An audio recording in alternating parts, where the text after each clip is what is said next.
በሀገራችን ኢትዮጵያ የወንዶች ሱሪ ከጊዜ በኋላ ይጠፋል ተብሎ ይታሰባል።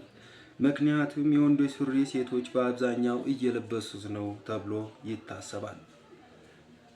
ለዚህ ማብራሪያ እንዲሰጡን የጋበዝናቸው አቶ በጥርቃቸው በስቱዲዮአችን ይገኛል። እሺ እንግዳችን አቶ በጥርቃቸው በስቱዲዮአችን ስለተገኙ እናመሰግናለን። በሀገራችን ላይ የሚካሄዱ በሀገራችን ላይ በጣም እየተወደዱና ከጊዜ በኋላ ይጠፋሉ ተብሎ የሚታሰቡ ነገሮች አሉ። ይህም የወንድ ሱሪ ነው።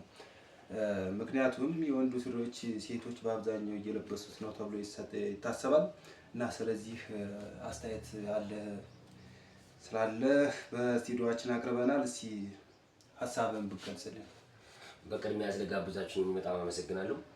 ያው እንግዲህ እንደተመለከተው ሀገራችን ላይ በጣም አስቀያፊና አስጠያፊ ነገሮች ነው ያሉት። ያው እንደሚመለከተው የወንድ ሱሪ በጣም የተወደደበት በአብዛኛው ሴቶች እየለበሱት ነው። ያው እንደ ነገራችን ላይ በጣም ድሮ እንግዲህ በድሮ ጊዜ እናቶቻችን ቀሚስ ነበር የሚለብሱት። በአሁኑ ሰዓት ደግሞ ያው እንደሚመለከተው እንግዲህ ባህላችን ተበላሽቷል፣ ትውልዱ ተበላሽቷል። ሱሪ በጣም ተወዶብናል።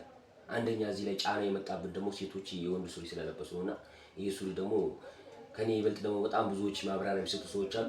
ኮሜንት ላይ እንዲሰጡ አሳስባለሁ እና በጣም ነው ይሄን አስተያየት ሼር ኮፒንግ እያደረጉ ለሀገሪቷ እንዲያደርሱልን እንጠይቃለን።